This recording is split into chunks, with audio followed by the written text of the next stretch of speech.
Hello everyone, welcome to Kumar tutorials. दोस्तों, आज हम स्टार्ट कर रहे हैं क्लास 10th इकोनॉमिक्स का third chapter, that is money and credit. तो चलो भाई स्टार्ट करते हैं अपना चैप्टर मनी एंड क्रेडिट। तो मनी का मतलब तो आपको पता ही है क्या होता है, पैसा, और क्रेडिट का मतलब क्या होता है, उधार। ठीक है, सबसे पहले पढ़ते हैं मनी के बारे में। पैसा क्या होता है ये तो आप सबको बहुत अच्छे से पता होगा। आपको भाई कोई सामान खरीदना है, आप मार्केट में जाते हो, दुकानदार को पैसा देते हो, उसके बदले आपको सामान मिल जाता है। पर आज से कई साल पहले ये सिस्टम नहीं चलता था। आज से कई साल पहले क्या चलता था, बार्टर सिस्टम चलता था। आप समझते हैं ये बार्टर सिस्टम क्या होता है? भाई बार्टर सिस्टम क्या होता है, जैसे आप एक एग्जांपल से समझो कि एक गांव के अंदर दो लोग हैं, एक किसान है और दूसरा वो आदमी जो मिट्टी के बर्तन बनाता है। ठीक है, अब जो मिट्टी के बर्तन बना रहा है उसे खाने के लिए अनाज तो चाहिए, और अनाज कौन उगा रहा है, किसान। अब जो किसान अनाज उगा रहा है उसे पानी पीने के लिए बर्तन चाहिए, खाना बनाने के लिए बर्तन चाहिए। तो अब मान लो कि जो मटका बना रहा है उसे अनाज चाहिए, तो वो क्या करेगा, वो किसान के पास जाएगा, कहेगा भाई देखो मुझे आप अनाज दे दो और मुझसे बदले में मिट्टी के बर्तन ले लो, आपको भी मिट्टी के बर्तन चाहिए होंगे। तो बार्टर सिस्टम में क्या होता था कि पैसे का कोई रोल नहीं होता था, वहाँ पर सीधा सामान का एक्सचेंज कर लिया जाता था। मतलब इस सामान के बदले तुम मुझे ये सामान दे दो, बेसिकली यही क्या था, बार्टर एक्सचेंज होता था, जो पुराने ज़माने में चलता था। लेकिन इस सिस्टम में बहुत सारी कमियां थी। क्या कमियां थी समझते हैं? यहाँ पर सबसे पहली चीज़ जो रिक्वायर्ड होती थी, क्या, डबल कोइंसिडेंस ऑफ वांट्स। ये क्या होता है भाई, अब आपने देखा कि जो बर्तन बना रहा है उसे अनाज चाहिए, और जो अनाज उगा रहा है उसे बर्तन चाहिए थे। तो जब दोनों लोगों की रिक्वायरमेंट अगर होगी तभी वहाँ पर एक्सचेंज हो पाएगा। मान लो अगर ऐसा होता कि जो मटका बना रहा है, जो बर्तन बना रहा है, उसे तो अनाज चाहिए पर किसान को बर्तन चाहिए ही नहीं। जब किसान को बर्तन चाहिए ही नहीं तो वो क्यों करेगा अपने अनाज का एक्सचेंज, है ना भाई। वो अनाज के बदले बर्तन लेगा ही नहीं क्योंकि उसे बर्तन चाहिए नहीं, पर जो बर्तन बनाने वाला उसे तो अनाज चाहिए। तो ऐसे में कई जगहों पर दिक्कत आती थी, एक्सचेंज नहीं हो पाता था। दूसरी जो दिक्कत थी क्या थी, lack of common unit value. ये क्या होता है भाई, अब भाई जो मिट्टी के बर्तन हैं, ठीक है, और जो अनाज है, दोनों की वैल्यू में फ़र्क होगा ना। अब ऐसा तो नहीं कर सकते ना कि मिट्टी, जितने किलो मिट्टी है उसके बदले में उतना किलो अनाज दे दें।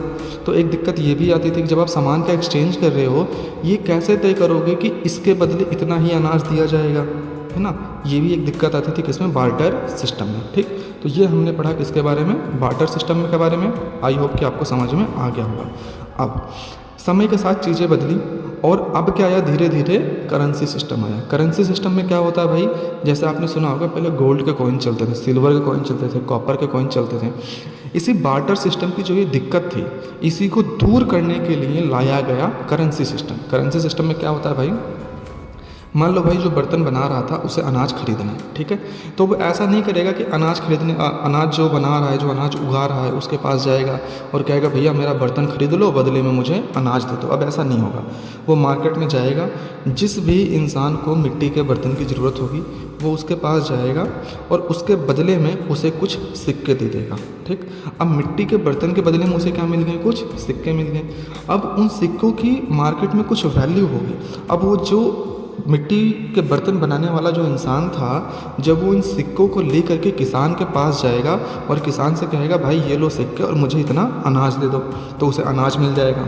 और जब वो उस किसान को कोई और सामान लेना होगा तो उन्हीं सिक्कों को ले करके वो बाज़ार में जाएगा और उसे जो सामान लेना होगा वो ले लेगा। तो यहाँ से जो डबल कोइंसिडेंस ऑफ फॉन्ट्स हमें चाहिए था, मतलब जो हमें दोनों लोगों को एक्सचेंज के लिए राज़ी करना होता था, वो दिक्कत क्या है, अब ख़त्म हो गई है। हमें बेसिकली यहाँ पर क्या, कोई भी सामान लेना है उसके बदले पैसा मिल जाएगा और पैसे से बदले आप दूसरा सामान खरीद सकते हो। ठीक, बार्टर सिस्टम की कमियों को दूर करने के लिए लाया गया करेंसी सिस्टम, जिसमें गोल्ड के कॉइन, सिल्वर के कॉइन और कॉपर कॉइन वगैरह होते थे। पर आजकल आप देखते हो कि हमारे यहाँ कागज़ के नोट चलते हैं। आप वो कागज़ के नोट लेकर के किसी भी दुकान पे जाते हो और आपको जो सामान चाहिए होता है वो मिल जाता है। बट यहाँ पर मन में एक सवाल ये आता है, भाई जो गोल्ड के कॉइन होते थे, जो सिल्वर के कॉइन होते थे, उनकी अपनी एक वैल्यू होती थी। भाई जो सिल्वर का कॉइन है, जो गोल्ड का कॉइन है, उसकी अपनी एक वैल्यू है क्योंकि वो गोल्ड है। समझ रहे हो, गोल्ड आज के डेट में आप कहीं पर भी लेके जाओगे तो उसकी अपनी कीमत है। मैं क्या कहना चाह रहा हूँ उसे ऐसे समझो कि जब नोटबंदी हुई, ठीक है, तो सारे पुराने नोट बंद कर दिए गए, 100 और 500 और 1000 के। आज के टाइम पे अगर वो 500 1000 के नोट किसी के पास है भी तो क्या उसकी कोई वैल्यू है? नहीं है, क्योंकि मार्केट में उसे उसके बदले कोई सामान नहीं मिलेगा, वो तो बस एक महज कागज़ का टुकड़ा है। लेकिन अगर किसी के पास पुराने ज़माने का भी गोल्ड का एक कॉइन होगा ना, आज भी मार्केट में उसकी वैल्यू है। तो मैं आपसे ये कहना चाह रहा हूँ, जो गोल्ड होता था, जो सिल्वर के कॉइन होते थे, इनकी अपनी खुद की एक वैल्यू होती थी। पर जो आज के टाइम पे कागज़ के नोट चल रहे हैं, इनकी अपनी क्या वैल्यू है भाई? ये हैं तो कागज़ ही ना।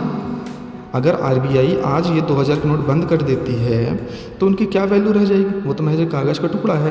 तो आप ये समझते हैं कि जो करेंसी सिस्टम आज के टाइम पे चल रहा है, जिसे हम मॉडर्न फॉर्म ऑफ मनी भी कहते हैं, ये कैसे काम करता है? देखो भाई, होता ये है कि हर देश की सरकार अपने देश में एक स्पेशल टाइप का नोट बनाती है और वो अपने देश के लोगों से कहती है इस नोट की ये वैल्यू होगी और इसके बदले आप किसी को इतना सामान दे सकते हो, और ये नोट लेके आप पूरे अपने देश के अंदर कहीं पर भी जाओगे तो इसके बदले आपको जो भी सामान चाहिए होगा वो आपको मिल जाएगा।